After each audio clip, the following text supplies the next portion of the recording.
Sir ఇదే సందర్భంలో మీరు శాంతి చర్చలు గతంలో మీరు కూడా శాంతి చర్చలకు సంబంధించిన దానిలో ఉన్నారు. గతంలో గద్దర్ కూడా శాంతి చర్చలకు సంబంధించిన దానిలో ప్రముఖంగా కనబడ్డటువంటి వ్యక్తి 2004 మధ్య. ఇప్పుడున్నటువంటి పరిస్థితులలో శాంతి చర్చలకు అవకాశం ఉందా? ప్రభుత్వాలు దానికి అగ్రి అవ్వడానికి అవకాశం ఉంటుందా? అంటే అప్పుడున్న పరిస్థితి వేరు, ఇప్పుడున్న పరిస్థితి. ఓకే. శాంతి చర్చల సందర్భంలో మేము దాటిని 1996-97లో ప్రారంభమైంది శాంతి చర్చ. అవును, అది హైకోర్టు జడ్జి గారు ఇప్పుడైతే చంద్రకుమార్ గారు ఇనిషియేటివ్ తీసుకుంటున్నారు. అప్పుడు హైకోర్టు జడ్జి గారు ఎందుకు ఇంత హింస జరుగుతుంది, ఎందుకు ఇట్లా మన జరుగుతున్నాయి, మీరే ముందు కూర్చొని మాట్లాడుకోవాలి, ఏం కావాలంటున్నారు మాట్లాడుకోలేరా అని అనేటువంటి ఒక వ్యాఖ్యానం ఏంటో దానివల్ల శంకరన్ గారు ఒక అద్భుతమైనటువంటి ఒక ఐఏఎస్ ఆఫీసర్, ఈ దేశం గర్వపడే ఒక ఐఏఎస్ ఆఫీసర్, ఆయన స్పందించి ఆయన ఏంటంటే ఇద్దరు మాట్లాడుకోలేరా అని అంటున్నారు కదా, మనం ఏమైనా ప్రయత్నం చేద్దామా అని ఒక 15 మందిని ఆయన మొబిలైజ్ చేసి దాంట్లో కథభ్రాంతి అన్నారు, పొత్తులు వెంకటేశ్వరరావు ఉన్నారు, తారకం గారు ఉన్నారు, జయశంకర్ గారు, రాము, నేను అందరము ఒక 15 మంది దాంట్లో ఉన్నాం. ఈ 15 మంది కూడా ప్రజాజీవనంతో సంబంధం ఉన్నటువంటి వాళ్ళు కనుక అదృష్టవశాలు ఇంతమంది దొరకడం, పౌర సమాజం గౌరవించేటువంటి వాళ్ళు దొరకడం, శంకరన్ గారికి ఉండేటువంటి మారల్ అథారిటీ, ఆ సందర్భంలో ఇంకా రాజ్యము ఈ కార్పొరేట్ అభివృద్ధికి పూర్తిగా అంకితం కాదు. అప్పుడప్పుడే ఇంకా అది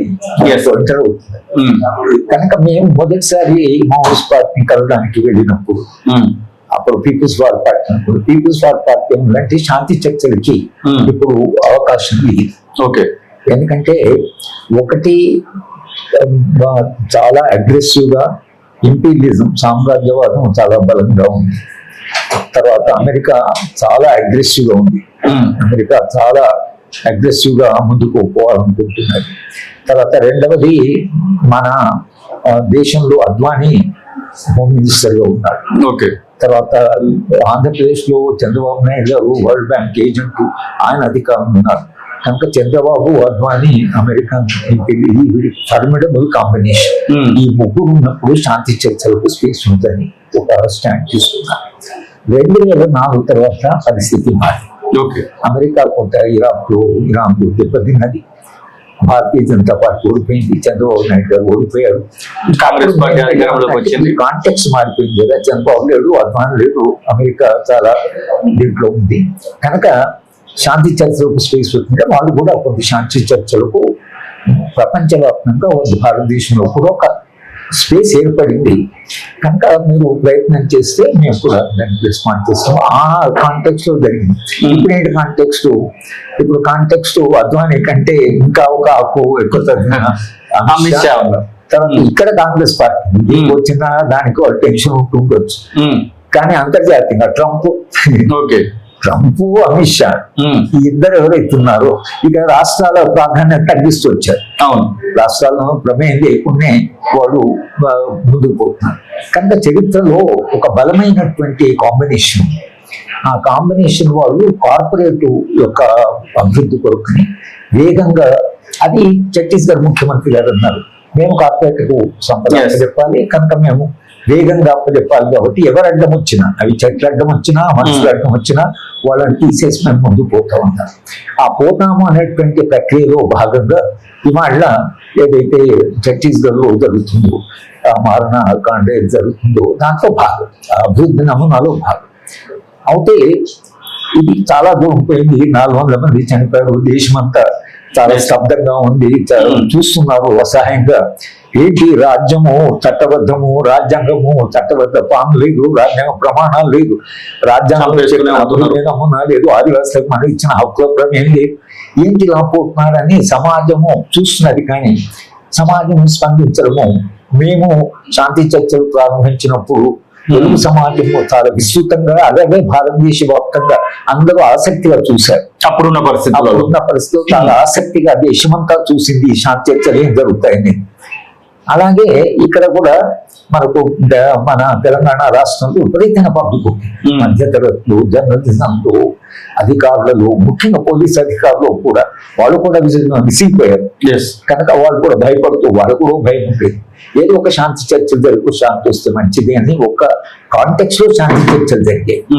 శాంతి చర్చలు విఫలమైన అవి సఫలమైన ఒక స్టెప్ అయితే అని ఒక విప్లవోద్యమానికి రాజ్యానికి మధ్యన అంటే ఇద్దరు కూర్చొని మాట్లాడగలరు, మాట్లాడడానికి అవకాశం ఉన్నది అనేటువంటి ఒక అనుభవం కొరకని అది ప్రయోగం జరిగింది. ఆ ప్రయోగం దాన్ని ఫలితం ఏమిటి, ఆ ప్రయోగము సఫలమైందా కాదా అంటే ప్రయోగం సఫలమైంటే ఇవాళ పనించదు.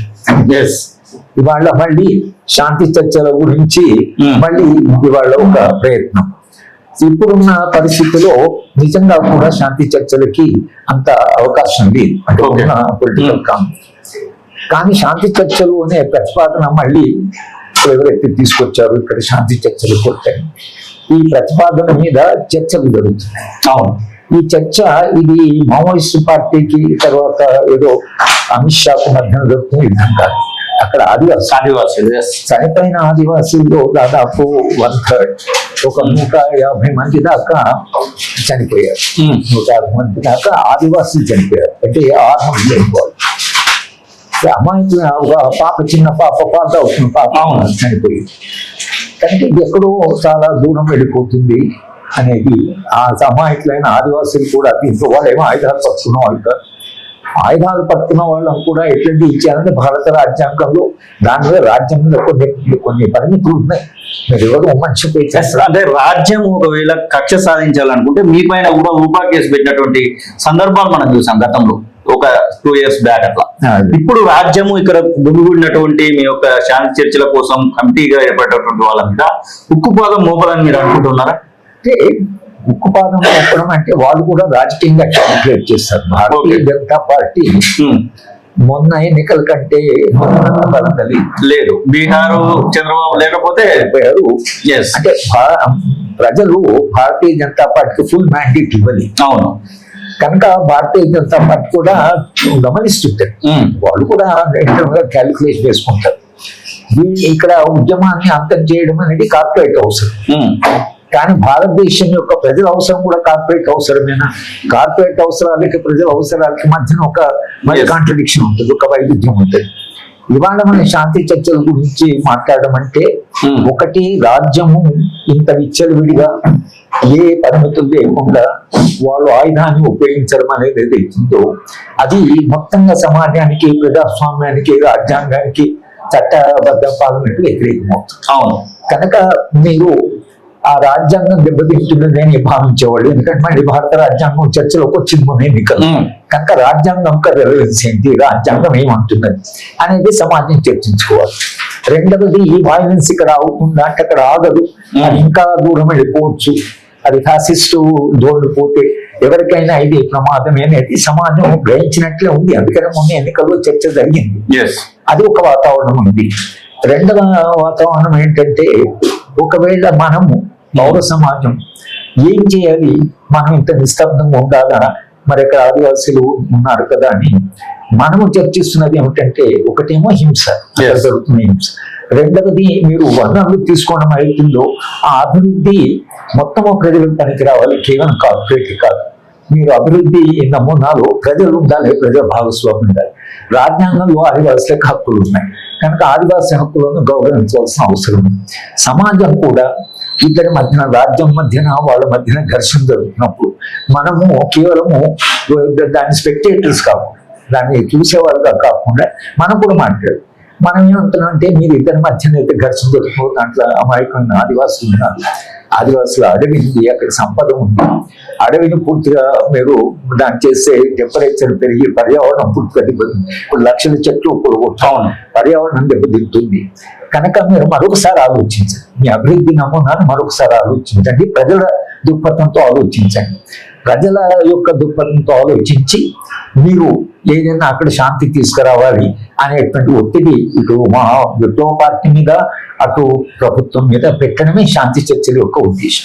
కనుక శాంతి చర్చలో మనం చేయవలసిన పని ఏమిటంటే ప్రజలు ఆదివాసీ ప్రజలు, ఆదివాసులు అక్కడ ఒక బస్సులే కాదు, దేశవ్యాప్తంగా ఆదివాసీ ప్రజలు పేదరికం, అసమానతలు, నిరుద్యోగం, ఈ సమస్యలు, ఆరోగ్యము, విద్య, ఇవన్నీ కూడా ప్రాధాన్యం ఉన్నాయి. కాబట్టి కేవలం వనరులను తీసుకోవడము, కార్పొరేట్ అభివృద్ధి చేసి రేట్ కాకుండా మీ అభివృద్ధి నమూనాను పునఃపరిశీలించే క్రమంలో బస్తర్లో కూడా శాంతిని సాధించడం కొరకని ప్రభుత్వం కూడా ప్రయత్నం చేస్తే లాంగ్ రన్ లో భారతదేశానికి అది చాలా మేలు చేస్తుంది. భారత ప్రజలకి ప్రజాస్వామ్యం నిలబడుతుంది, రాజ్యాంగం నిలబడుతుంది.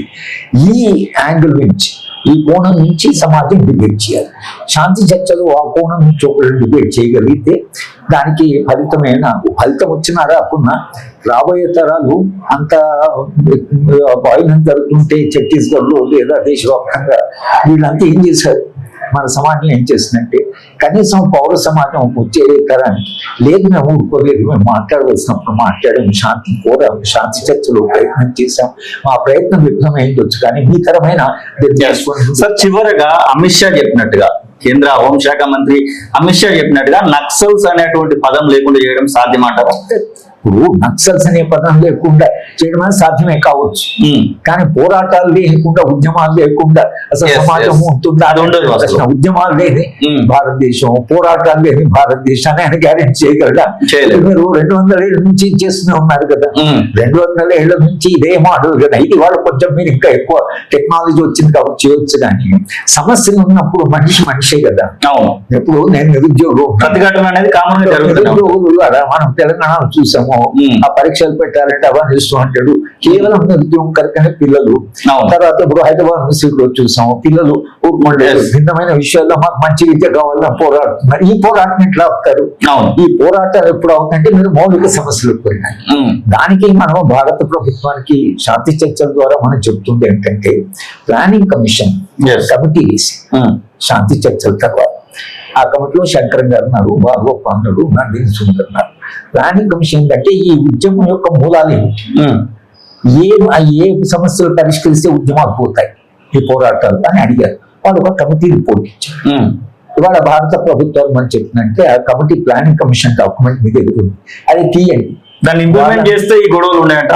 అంటే గొడవలు తగ్గుతాయి కదా. ఓకే, కొంత మేరకు తగ్గడంటావు. ఇప్పుడు డెన్మార్క్, స్వీడన్ వాళ్ళు ఎంత శాంతియుతంగా ఉన్నారు, మౌలిక సమస్యలన్నీ పరిష్కరించుకున్నారు కనుక వాళ్ళు శాంతియుతంగా జీవిస్తున్నారు. ఏ సమాజం అయినా మౌలిక, ఇప్పుడు అమెరికా మాత్రం శాంతియుతంగా ఉందా? లేదు.